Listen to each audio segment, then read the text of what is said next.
for the benefit of those who don't know, who is Kevin?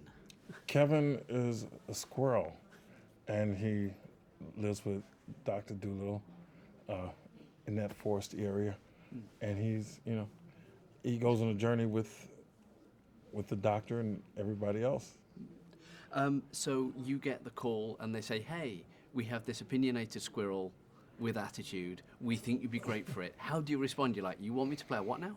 Well, it used to be a mouse, and then they switched characters over. So first I was a mouse, and then we had so much fun. They were like, hey, let's extend it a little bit, and then I became a squirrel. So I was cool with either. You're a man trained and experienced in improv. How much improv did you actually get to do voicing Kevin?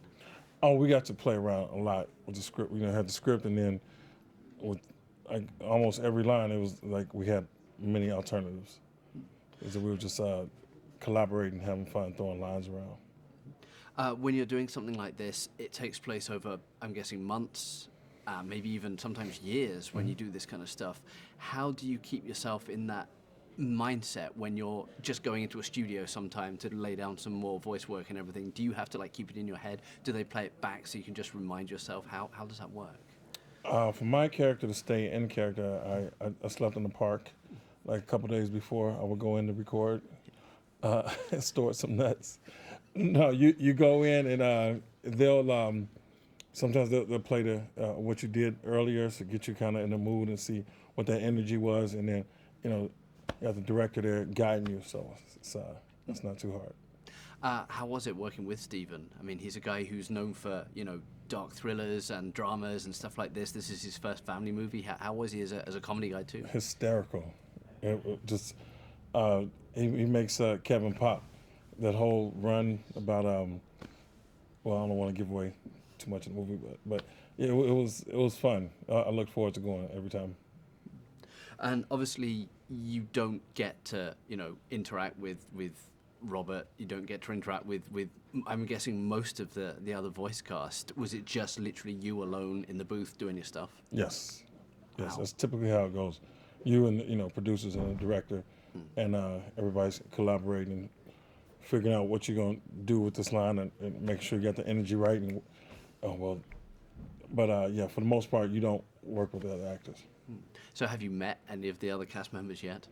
Yes, I met half the cast now, I think, or maybe just shy of half the cast. I met on this press junket, and then I knew a couple of them going in. So you said before about going completely method, sleeping in a park, storing nuts. when it comes to playing a squirrel, for the benefit of those who might be trying to learn the craft of acting as a squirrel, what is the trick to playing a squirrel? The trick to playing a squirrel is to just always be kind of paranoid, kind of always checking your surroundings, and not staying anywhere too long. A little ADD mixed with paranoia. What are you hoping people take away from a movie like this? I mean, it's a big family film, a big broad adventure. It's a lot of fun, but there's also emotion to it. What are you hoping people get from it? Animals are family too. Is a nice message that comes across, and just the family is a very strong concept here, because these people started on this journey, and then their trials and tribulations bonded them to where they are a family. These people, these animals and people. And is this the kind of movie that you would normally check out yourself, or is it something that you just take as a family? This is definitely a family film, and I would check it out. When I saw the trailer, I was blown away. I didn't know. They showed us some drawings here and there, but I had no idea it was coming like this. So yeah, this is one of those things that I would have to go see in the theater. So if you could talk to animals yourself, what do you think you'd be talking about? Just pizza and stuff. How's your day going? What's it really like? Is this right? Science says this about animals. Is this correct? Can you play the piano? Would you like to learn how to play the piano? If there is, if this turns into the Dolittle cinematic universe, like the Marvel cinematic universe, and there is a Kevin spin-off movie, which there probably should be, what would you want the story of Kevin to be? I guess he would have to save someone. I thought that was a nice moment in the movie. And Kevin stood up for his family, and I wanted to see more of that. See who that guy is. See him with an army of squirrels just running stuff. What do you get from someone like Robert? Obviously, you're not in the room with him. You're not acting opposite him directly, but he's got this energy. Everyone knows Robert Downey Jr. What's it like to just be part of that energy? It was very easy to accept the role, knowing that Robert was at the helm, the captain of the ship. So I was, and then to meet him was just like he couldn't be more down to earth and loving and giving. So, and you see it on the screen, even though we weren't there. He's like, you can't tell. It's like he was with all these characters. You do a lot of voiceover work. What is it you look for in a character like this? Is there something specific you're after when you're sort of asked to play these roles, or when you go up for these roles?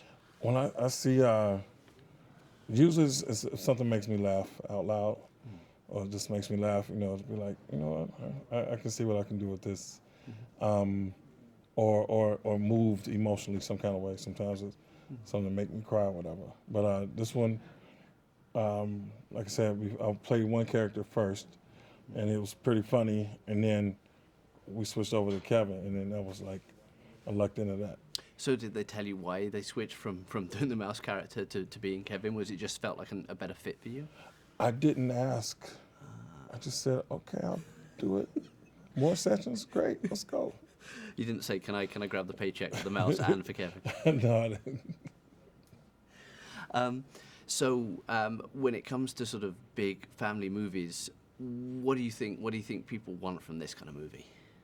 Magic. They want their kids entertained. But even I think there was a question about Dolittle. Why does this character matter today? And why is the story being told? I think the magic of just being able to talk to animals and to see that on screen, because we all imagined we could. And some people communicate on a higher level than others with animals, but to be able to like Dolittle is just a magical thing to behold. And it is, it's classic story. The books have been around for years and years and years. It's been turned into TV shows and movies before. What was your experience of Dolittle? Was it Rex Harrison? Was it Eddie Murphy? Murphy, yeah, whom I just worked with. So go from Eddie Murphy, who was Dolittle, to come to Dolittle was an interesting little thing. I was like, oh, that's interesting. Just worked with him and he played Dolittle. Now going over to another Dolittle. So that means naturally the end point of this will be one day maybe you'll be Dolittle. I didn't want to go that far to say it, but I did have that thought. There's two people now.